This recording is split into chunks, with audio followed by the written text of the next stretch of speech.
Welcome back, everyone. Michael here with Offshore Citizen.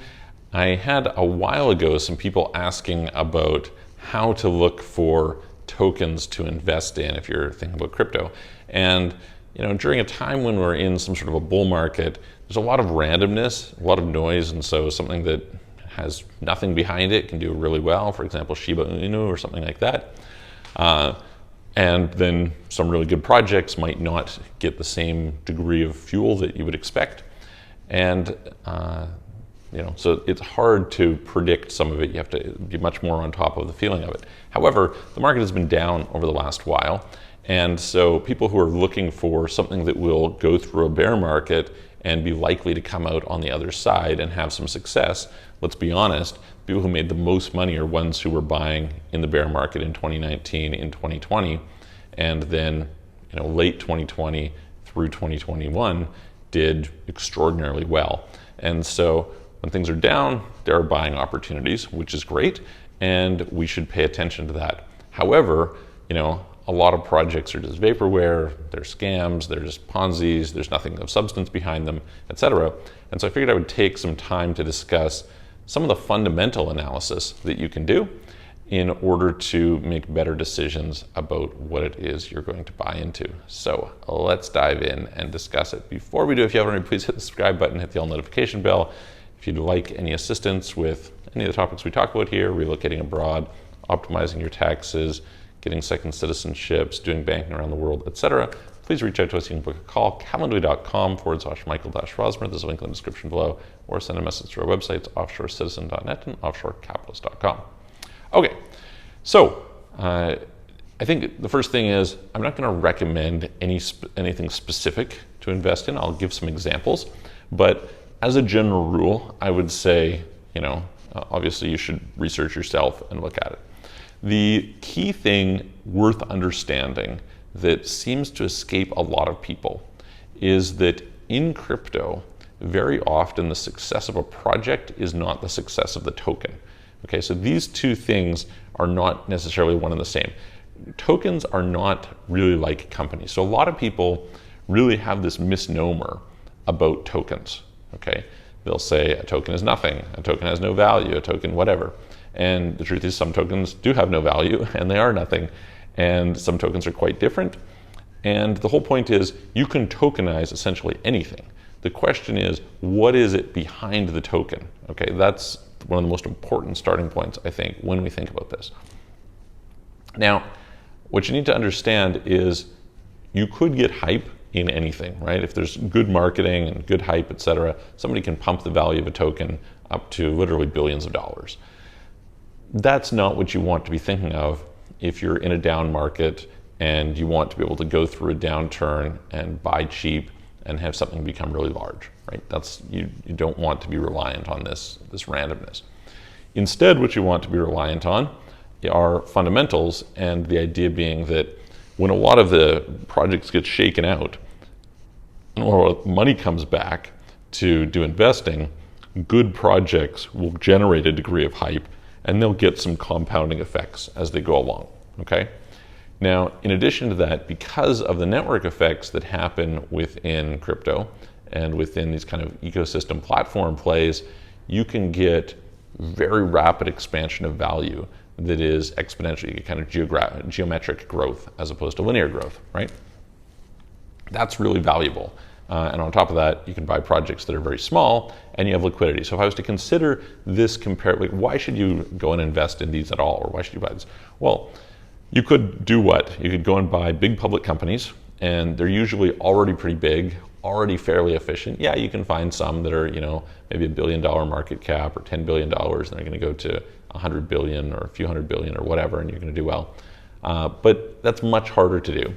You are not getting projects typically in the very early stages. On the flip side, you could go and try doing venture capital. And the problem with venture capital is you're going to tie up the money for years and years. You have no liquidity. Project might do well, and then you don't get out, and then it crashes on the other end. So you can think of a project like, for example, Friendster, right? Friendster, which preceded Facebook.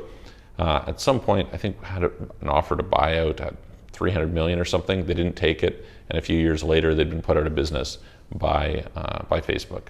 You could look at something similar with a bunch of these different projects, right? So because of that, the cool thing about crypto is you have liquidity and you can get into small projects. So that combination makes for quite a unique scenario. Unfortunately, as I said, just because a project does well doesn't mean the token will do well. A good example of this is people were busy buying XRP based on Ripple being successful with their corporate partnerships with, Visa or American Express or whoever for cross-border transfers. And those guys weren't using XRP, right? So this was back in 2017. It was kind of this weird mismatch. They're all getting hyped up about the news, but the news didn't correlate to the underlying token that we're talking about. They were using just the technology. Similar idea here, okay? You can get a lot of different tokens, and the token is just like a governance token. It's just a reward token. It's just something like that. So when we're going to invest, if we're thinking about it long term, we want to be thinking about ones where there's native token demand, meaning that by having more users on the platform or the protocol, that this will result in more buying pressure for the token and more holding pressure for the token, which will drive it up. Now you could, in all fairness, have a big institution or somebody who comes in who says, hey, I like this, and they can pump it up, and that might happen. If you do, you get lucky, that's awesome, great, take the win, it's wonderful. Let's not rely on it.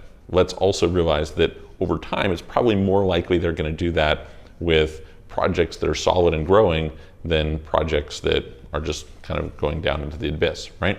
So there's going to be a lot of stuff that's going to go into the abyss. Okay, that being said, what are these types of projects? In my opinion, there's two key areas that in particular stand out, okay? These are basically chains of their own, especially proof of stake chains, okay? And GameFi, okay? These two. Why is this? Well, games have this great, wonderful thing going on, which is that the token can be used, say, like as currency within the game, right? And so if you get more and more users in the game, those people can buy the tokens. Those tokens can then be used to buy things in the game. Like there's a functional piece to it. I'm going to talk in a second about games, but that it's practically a perfect use case. I mean, you've already got it. If you just think about something like World of Warcraft or whatever, you get into a situation where people normally accumulate gold. Well, why not make the gold a token and allow people to basically pre-buy the gold and then spend it on items within the game? You get some sort of sword or armor or whatever, potions, and that's demand, right? Makes perfect sense. When we talk about chains of their own, you get a few different interesting sources of demand. And this is something that you can probably in both of these cases, you could map out what the approximate market cap should be over time given a given number of users and kind of some reasonable level of demand. So how does it work here? Well, the token will be used to pay for transactions on that network. So this is Ethereum, this is Near, this is Avalanche, this is Phantom, this is Elrond, this is Algorand, this is Cardano, this is Solana, this is, run down the list, right? There's a ton of them. And so a lot of these ones, you want to do a transaction on the network, you have to pay in their token. Okay, great. That creates some demand. That doesn't create an enormous amount of demand, but it creates some demand. The thing that helps beyond that is when it's a proof of stake network. Why? Because in order to secure the network, rather than going and buying hardware and burning electricity like you do in proof of work, you have to buy the token and you have to hold it. And so because of the fact that the people who are buying and holding those tokens are getting rewarded for it, there's an ROI that's being generated. And you can predictably think that over time, so long as it's secure and so long as there's reasonable usage, you will get some equilibrium where the value, the cost of holding the token plus the cost of running the hardware will reach some median with respect to the fees that they're getting paid, right? People will just run it as a business. And you'll probably converge on, 5% a year or something like that, right? So you can say, all right, well, if the protocol is generating, $1 million a day, then that $1 million a day is going to be paid out in fees. And let's say it's going to cost $50 million to run actually all the hardware. And so the differential is approximately $300 million. Well, that means $300 million a year of fees are going to be distributed. And now there might be more if there's blocked rewards or something like this, but let's just assume we're talking about the fees. And so therefore, you could expect, on $1 billion holding, you're going to get 3% yield, right? That's kind of the basic logic of what you would expect. And as the volume of transactions goes up and the fees go up, this is going to be, there's more money, which means people are going to have more demand for these tokens because the proportional return of those tokens is going to increase, right? If you have the same $1 billion, but now the revenue of the platform or the protocol goes up from $1 million a day to $2 million a day, in some cases $10 million a day or $20 million a day on all the transaction fees, then that's attributed to these people. And so now it's just gone from, actually, sorry, I was off there. It's not, wasn't 3%, it was 30% in that example. So wrong math. But anyway, so it goes from, let's just say it was 10 billion instead of $1 billion, so it's 3%. All right, well, now they're getting 6% or 9% or 10%. Well, at some point, they say, hey, listen, I should go and buy some more of these tokens so that I can keep getting my return going up, and that will continue in this way, right? So you're going to get this increased demand. That's one form of demand, which on top of the transactions is good. And let's recognize that if somebody has to have the token to pay for the transactions, they're probably not just going to hold the amount for the transactions. They're probably going to hold a bunch extra. You buy $1,000 of ETH, even though it's going to cost you $100 a transaction or $50 a transaction or whatever it happens to be. So that's going to give some added pressure. But the next thing that's really interesting is you get swaps, right? So you're going to have in pretty much any of these ecosystems some form of like DEX, right, decentralized exchange, where people are going to swap. And the most basic thing they're going to swap is between the native token on the network and whatever the token pair is. They're going to do that, or they're going to do it with stable coins, one of these two things, right? So people are going to say, all right, well, if I can do that, if I can do this swapping, then what do I have to do? I have to buy both of those and I have to lock them in some sort of liquidity pool. Well, that's going to pull tokens out from circulation and create demand.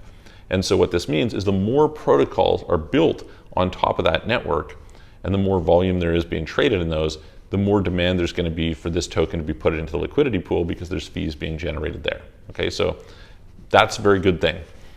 In addition to this, you're going to have the opportunity to bridge tokens from one network to another. And so basically the more networks that network is connected to and the more is going on, the more people are going to want to stake those tokens in some, they're going to want to deposit them in some sort of a pool for bridging to facilitate that process. So that's good.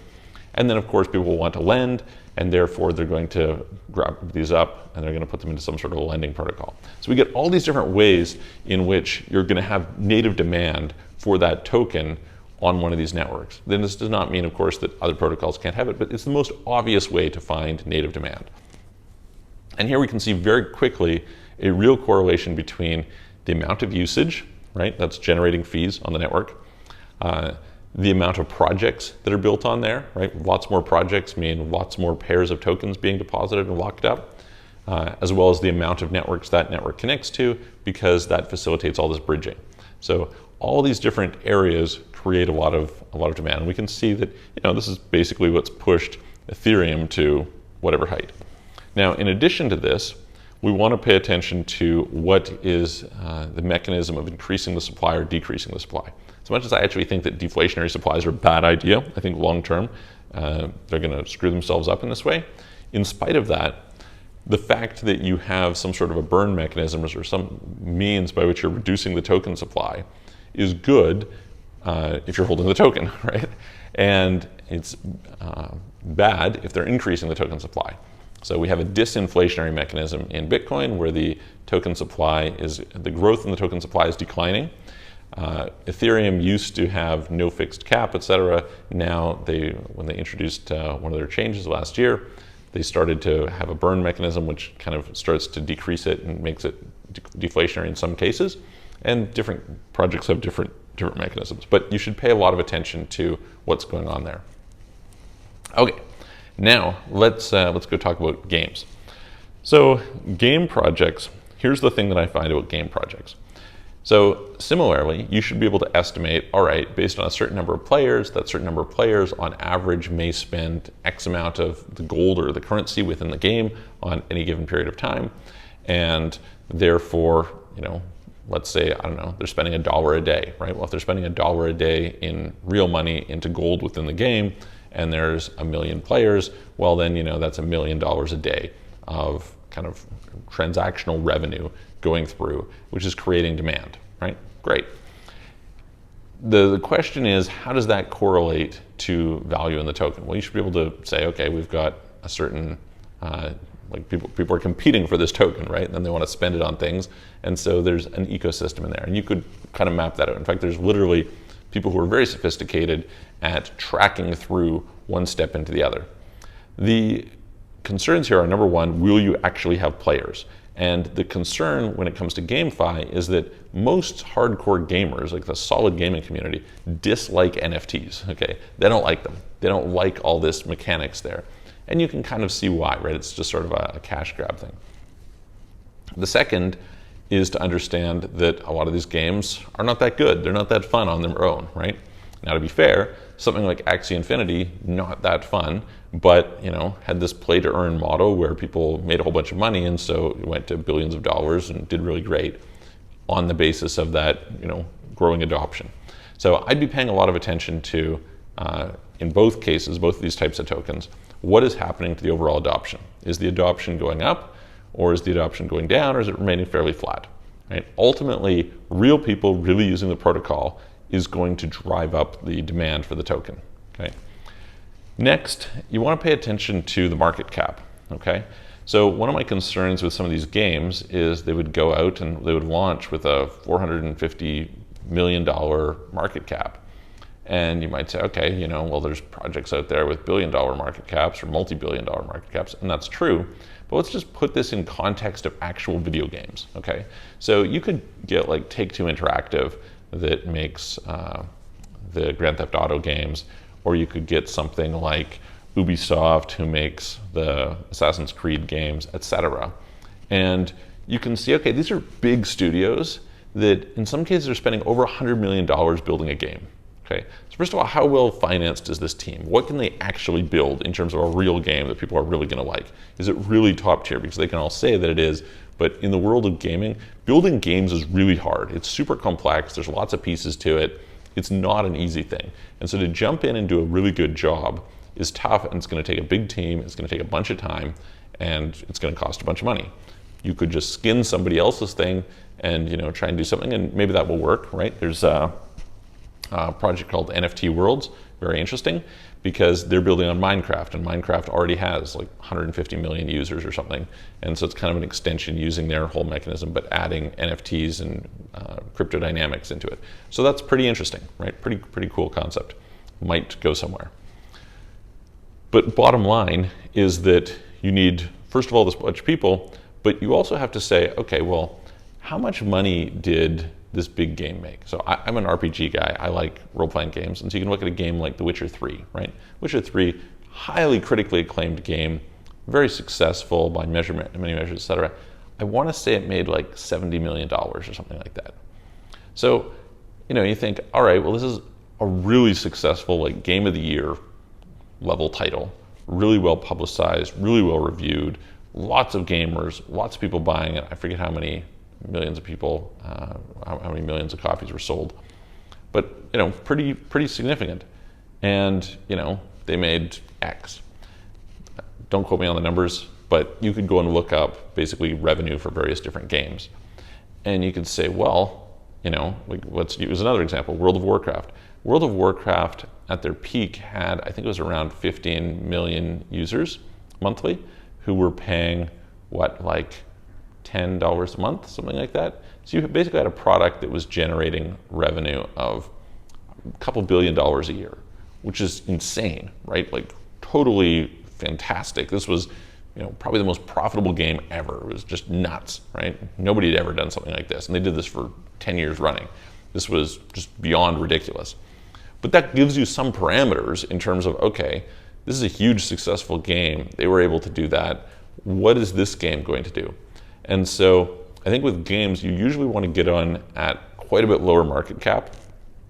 But you also want to make sure that actually they can execute on building something that's pretty hard to do, that they have the capital to do it over a reasonable period of time, and that there's some reason that they're going to be able to get good user adoption, probably based on the game actually being good, or there's some sort of other thing there that they can play with. And those would be things that I would dig into. There's a lot of focus when people talk about tokenomics basically they just show this pie chart of, we're putting 20% of tokens into marketing, and 10% are going to advisors, and 20% are going to the team, and this other thing is going to liquidity rewards or whatever, right? That's not really that's not token utility. That's not how is this token actually used? Why do people want this? And just being a governance token isn't enough, right? It's not enough to create demand. So you want things that will create real demand. You want to kind of understand the dynamics of what's going on and actually can they make it to their milestones. And one of the problems with a lot of crypto projects is they're kind of poorly, the way that the funding is structured is really poor, in the sense that they don't have a mechanism to continually fund the next generation. So usually what happens is this idea, and I think it's kind of an edifice of Bitcoin, where Satoshi actually coded Bitcoin before he wrote the white paper. And there's no money raised, and it was a quote unquote fair launch, etc. Well, it was a really simple protocol, relatively speaking, right? We're not talking about building a AAA modern title. You can't have somebody who's going to do that. So you have to raise a lot of money for this. The thing is, what mechanism is there to bring in more funding along the way to continue the development and continue to grow the ecosystem? This was a problem with Ethereum. Ethereum basically doesn't have a good ongoing funding mechanism. They just didn't build it that way. They probably should have said, okay, X percentage of the fees are going into the foundation to pay for development. That's probably what they should have done. Cardano's been much smarter about this. So they've built a much more long-term sustainable system for being able to fund the next level and the next level. So that's kind of the idea that we want to pay attention to here. Is it sustainable? Does it have some mechanism where it's going to be able to continue growing? What are the ways that they're attracting users? Now, in the case of the kind of like existing chains, I want to say, okay, not just users, I want to say like developers, because if you don't have people building on the platform, you're not going to attract any users. If you have people building on the platform, you're going to attract more users because they're going to be out marketing it, which requires people coming in. So you have this kind of virtuous cycle, right? Ethereum is not that great technology today compared to what some of the newer stuff is, but they have all the people, and so a lot of projects will launch on Ethereum just because that's where the users are, that's where the liquidity is, etc. Okay, so yeah, this was, I think, the main things I wanted to mention was just focusing on native token demand, identifying where that token demand is going to come from. You can project out, okay, what are the numbers that should, what market cap should come accordingly. What is it that's going to drive user adoption long term? Usually that it's a good technology is not enough. You usually need some sort of smart marketing, some unique value proposition. If you study programming languages and why programming languages have succeeded, usually it's not enough that they're just kind of incrementally better than another language. Usually they need to enable people to do something that they couldn't do previously. Okay, so for example, people would go from Node.js to Go because of the fact that Go makes it really easy to do concurrency, and Node.js didn't know. Node.js has kind of improved somewhat, but still concurrency is just so much better in Go. Or you could go and you could take a look at what you're able to do with Flutter as compared with React Native, right? So if you're comparing, doing cross-platform across multiple operating systems, Flutter is better. If you're looking at the performance, you're able to build beautiful designs much easier, etc., and you're able to do it in a much more performant way. So that's one of the advantages, etc. Right? You've got these different things that make a given platform compelling, and you should probably be able to go and see just the reaction of developers to that platform. You should be able to go see the reaction of the community to that platform and go accordingly. A killer app is often, mostly what is needed. If you look, for example, at the Terra ecosystem, basically we have Anchor Protocol, which has driven an enormous amount of the total value locked on Terra, Luna. And so that's something to be aware of, right? Where are they going to get these killer apps? Who are they attracting over? That's going to help a lot. Sometimes the funding is good, but you really, I would say, need somebody who can kind of promote and drive it and then make something unique. And that would, I think, goes for games as well, right? You want some unique, innovative experience, because if it's just a Me Too thing, it's probably not going to work. So I hope that helps. If you have any questions or comments of your own, I'd love to hear if you've got some specific strategies, etc. I guess the last two things I'll add are just go check things on Telegram, go through Discord, go through Twitter, and see kind of what people are paying attention to, if you can get into things when they're small, I would say that, mostly you should be targeting pretty low market cap stuff, but realize that you can kind of figure out what the upside is based on other similar projects. So for example, what's the upside theoretically of some sort of an L1? It's going to be Ethereum, right? So you're probably talking about $500 billion is sort of the top level market cap that you can reach. But on the other hand, Ethereum's the only one. And so you can kind of go down and say, okay, the others, you kind of had BNB chain and Solana kind of hit around that just under 100 billion, in one case over 100 billion market cap. So you kind of like, that's sort of your probably top line that you're shooting for, right? If it's already at 20 billion, well, maybe it goes 5x, not terrible, pretty good in a bunch of worlds, but you've also got to account for the risk, right? Whereas if it's at 2 billion and it can go to 100 billion, well, that's 50x, right? So you can kind of think accordingly and recognize that this is a space that's fast growing and will probably continue to grow. Similarly with games, right? What are you going to compare to? Maybe like DeFi Kingdoms and Axie Infinity. These are kind of like the preeminent titles, at least for now. And so that kind of gives you some sort of a benchmark of how high it can go. And so if you're buying at $1 billion valuation, it's probably not going to have much upside. If you're buying at, $30 million, maybe it can, but recognize that most of them won't, because the number of users needed to justify that are quite low. So try and pay attention to those things. Anyway, I hope it helps. Let me know if you have comments of your own below, and I will talk to you soon.